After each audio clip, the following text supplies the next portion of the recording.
Hello and welcome to Lunchtime News. I am Rhoda Ngonzi. We'll dig into it. Media practitioners in Bukedi and Elgon sub-regions have lamented over the poor working conditions which in the end affect professionalism. Now these and other concerns were raised to the Minister for ICT, Judith Nabakova, during her visit in the Eastern region. We'll bring you that story in a bit, but following the police report 2020 that was released yesterday at the police headquarters in Nakuru, our reporter Nasir Luwama looks at domestic violence that increased. Let's take a look. The police annual crime report 2020 reveals a reduction of 8.9% in the volume of crime reported as of 1st January to 31st December 2020. The reduction is attributed to a countrywide lockdown announced in March 2020, installation of CCTV cameras, sensitization among the masses, and effective response of police. And for the electioneering period, more crime was reported in rural areas compared to urban areas, 52.9%, totaling to 103,782 cases in rural areas, while 43.9% in urban areas. The just released annual police crime report reveals an increment in domestic violence. 17,664 cases of domestic violence were reported in 2020 compared to 13,693 in 2019, giving a 29% increase. This is due to failure to provide for family, drug and alcohol abuse, among other contributors. Defilement cases increased by 3.8%, where 14,194 cases of defilement were reported in 2020, compared to 13,613 in 2019. Victims defiled by persons who were HIV positive, they were 301. Children with disability were 125, defiled by guardians 120, defiled by parents, more especially male fathers defiling their daughters 120, defiled by teachers, those who were in primary, they were 52. 1,480 victims were female, while 140 were male, where 5,745 cases were taken to court, 794 convicted, 22 acquitted, 168 dismissed. And the reasons for low posting of the number of cases taken to courts were closed. Even the DPP were operating at half capacity, and witnesses could also not attend to the police when you're looking for them for statements to back up the investigations. East Choga region registered a high number of cases of defilement, followed by Greater Masaka, Albertine, and Elgon. The report further indicates that 1,015 fire emergencies were handled in 2020 compared to 999 in 2019, representing a 1.6% increment.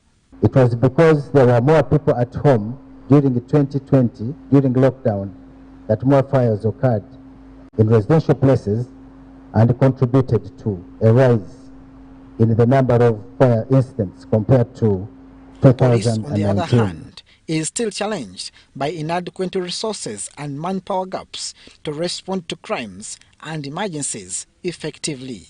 There is extortion of money from the public due to lack of transport. One challenge we have as K9 is that we have a challenge of transport, whereby we have very few vehicles in just 15 districts. It is also indicated in the report that police is most time stuck with the dumb, blind suspects, witnesses, victims, which presents a challenge during interrogation and trial. Abdul Nasir Lubrama, UBC News. Now, survivors of the Lake Albert floods in Ntoroko district have asked government to Digazet, part of Toro Semiliki Wildlife Game Reserve, for relocation. Over a year now, surviving under the perils of 2020 lake floods, the victims have continuously suffered its effects, living a life of hopelessness. Over 1,500 Kanara Town Council fishing communities that were displaced as a result of Lake Albert floods have asked the Ministry of Tourism and Antiquities to resettle them in parts of Toro Semiliki Game Reserve to save them from continuous suffering following the destruction of their properties due to lake floods. The victims in Kanara Town Council in Toro Semiliki Game Reserve were in 2021 hit by Lake Albert floods that destroyed property worth millions of money, forcing them into displacement. It is a double jeopardy, though, since the victims now living in a camp for internally displaced people at Kanara Sit School have again been affected by ongoing torrential rains pounding the area. Our buildings were taken off by water, and now other people are staying in camps there up there. This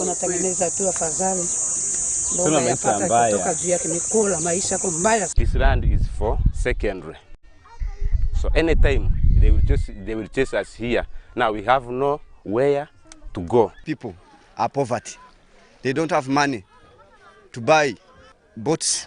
The resident district commissioner Toroko Kawamara Misach said, following the dire living conditions the flood victims are faced with, they had asked government through the Ministry of Tourism to allocate part of game reserve to the victims for safe settlement. Government can allow to the Gazette part of the game reserve 3 if our people can be relocated to other areas, if government can allocate some land somewhere and our people are transferred to that place.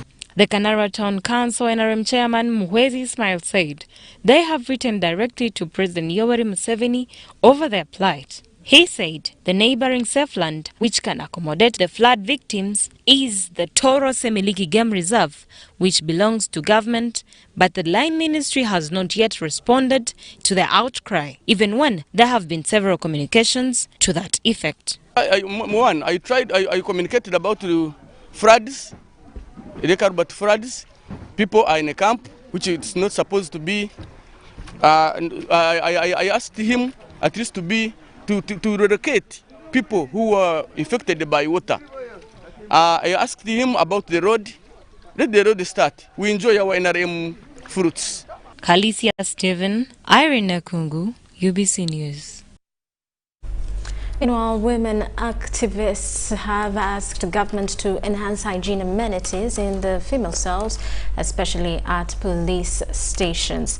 Now, the threat of physical and sexual gender violence is common for women prisoners. Now, under their umbrella body of Women Network for Human Rights Advocacy, women advocates decried poor hygiene conditions and the lack of safety in female cells. Quite a number of women, either under incarceration or after, suffer from bacterial infections relating to poor hygiene. In many of the detention facilities for women, overflowing buckets in cell corners are used as the only form of toilets. Supply of cleaning material is also described as inadequate in these cells. Beyond reducing the infection burden, women activists, during one of their social corporate responsibilities, have launched a drive to enhance hygiene in female cells. The drive that started at Nyendo Police Post kicked off with the painting and refurbishing of the female cells at the station with permission from the officer in charge. The drive was headed by Diana Natkunda. We have come today to this police station so that we can build more of the collaboration between the police officers, and why we have chosen Masaka is that we have been with very many violations. It's on this note that activists called upon government to consider at least fixing flush toilets in cells so as to improve the hygiene, contrary to the use of buckets. You know that within the women's cells, I don't know what happens in the men's cells, but most especially the women's cells, we have no toilets inside, so we have to use like one bucket, one basin, which really does not promote hygiene of a woman. So in future, we pray and we will continue to mobilize resources in that And also we call upon our government in that they promote the good hygiene within the women's cells, at least have a toilet inside rather than using a bucket.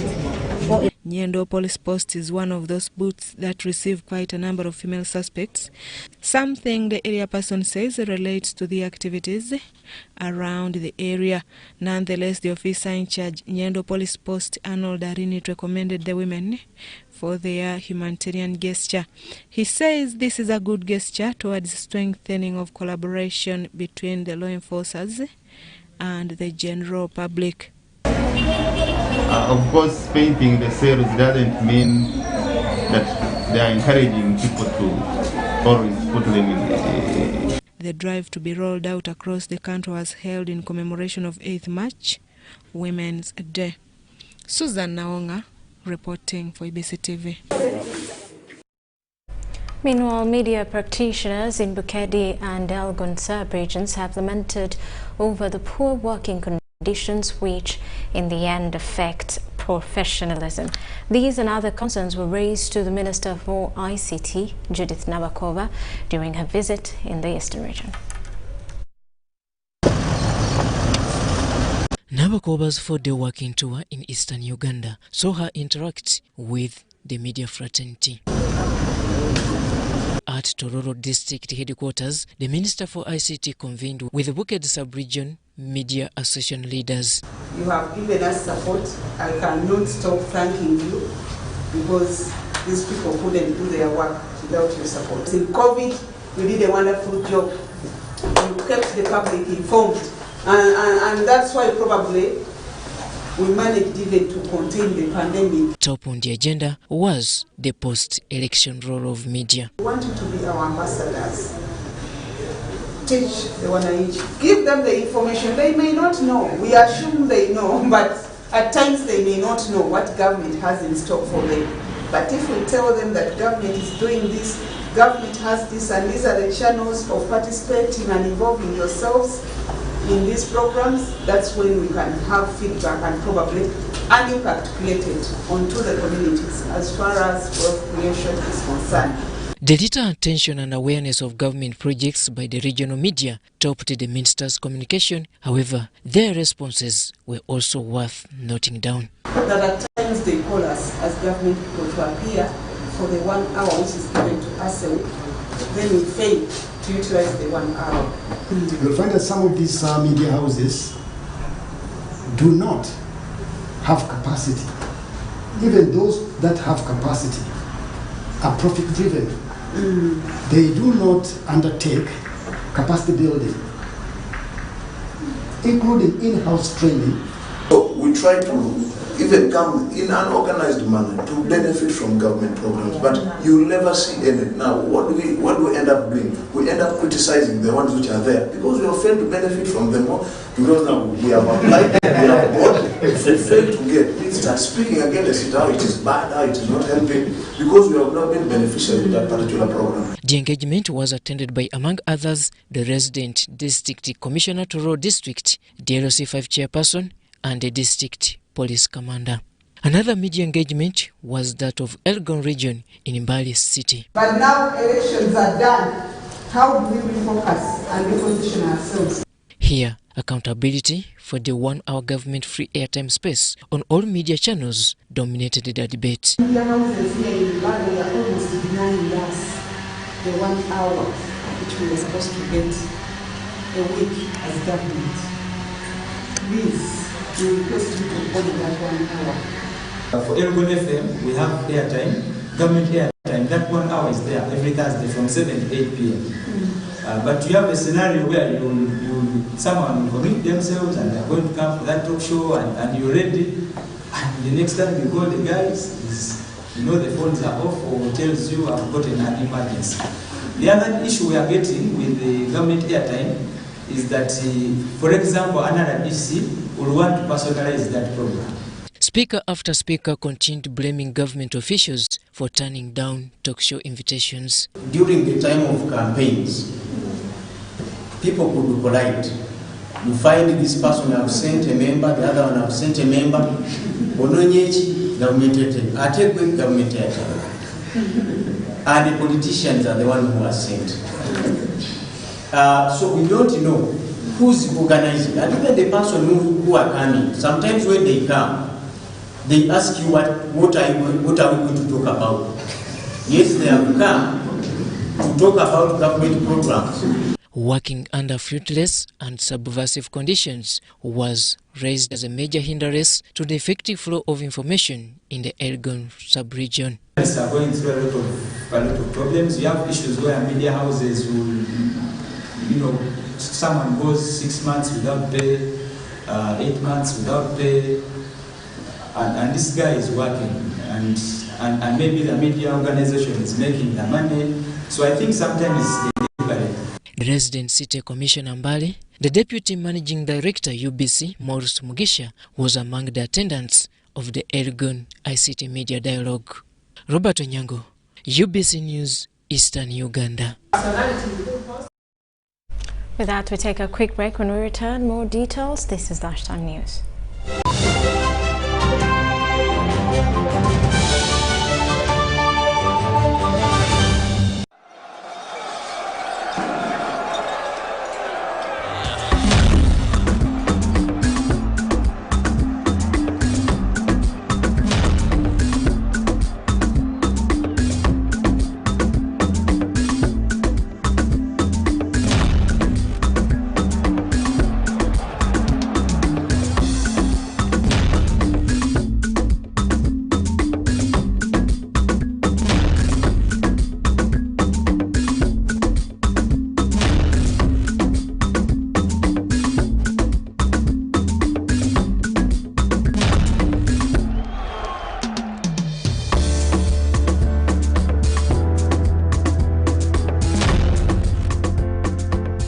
That's their way of stopping HIV.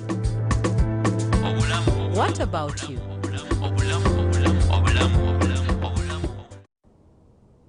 The day the world stopped was the day we found where to go.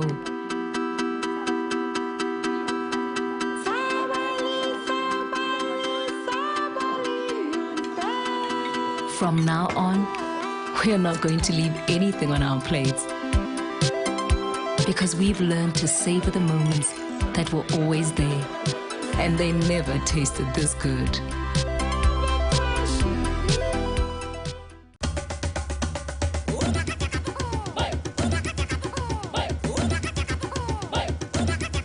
Experience 100% 4G speeds across Uganda with the Airtel 4G Pocket Wi-Fi available at 123,000 shillings only. It comes with a backup battery and 15 GB free for 1 month. Visit the nearest Airtel shop, device selling shop, or Airtel online shop. www.airtel.co.ug/broadband-discover. Airtel, the smartphone network.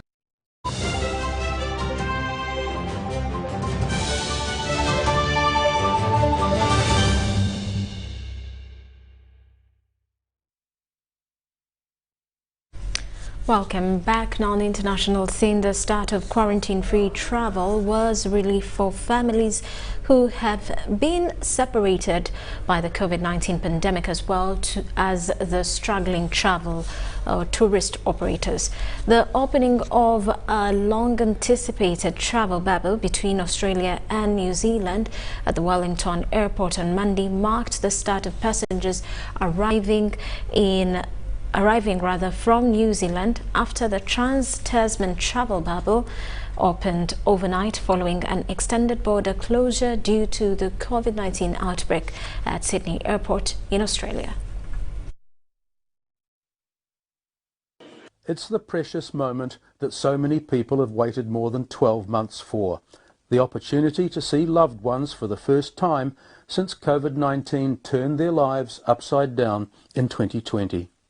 It's been a long time coming, and he's been so excited to see us, counting down the hours, the days. And how does it feel to be in New Zealand? Oh, it's good to be back home. For many, it was the chance to see grandchildren for the first time. For others, something more romantic. The borders opened up right when we had the opportunity, right when we were going to go for honeymoon, so it was just, perfect opportunity. Around 10,000 people flew between the two countries on the first day, giving a much-needed boost to airports and taxis desperate for business. It is huge, and you can just walk around here and see the energy that's back here. It's been a bit of a ghost town for the last 14 months, so you can really feel it with the staff, the people walking around, the passengers excited to reconnect again. The creation of a safe green zone within the airport means that quarantine-free passengers are separated from people coming from high-risk countries, and it's a blueprint that could be used by other international airports as more travel bubbles open up. Every passenger had to wear masks on flights and be subjected to random temperature checks, but there were no complaints.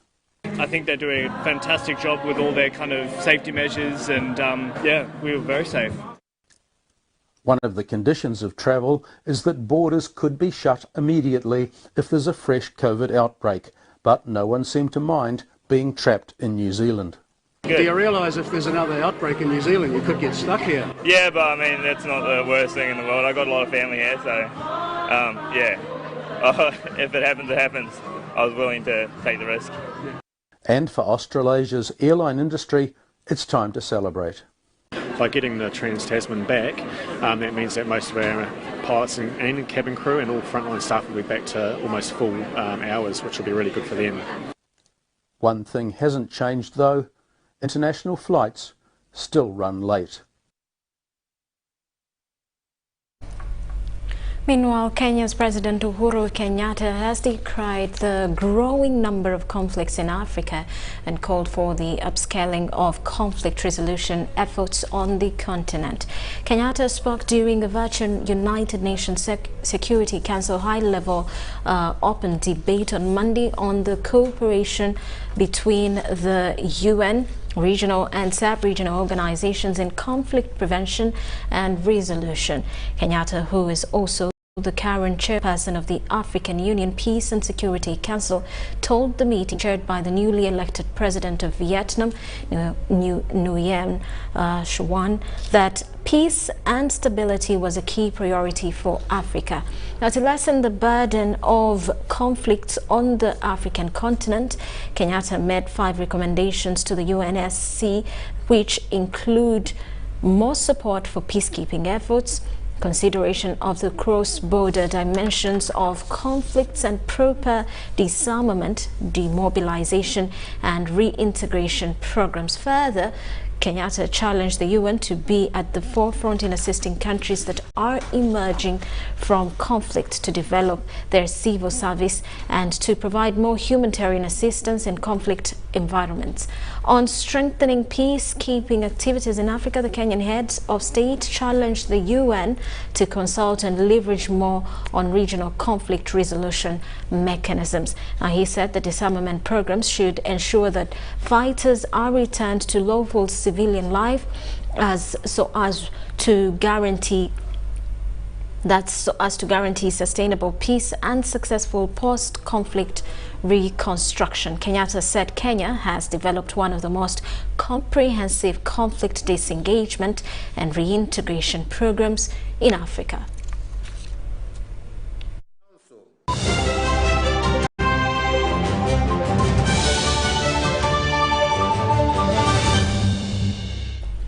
Well, that does it for Lunchtime News. Thank you for sticking with us. Do keep around. I am Rhoda Ngonzi. Have yourselves a lovely afternoon.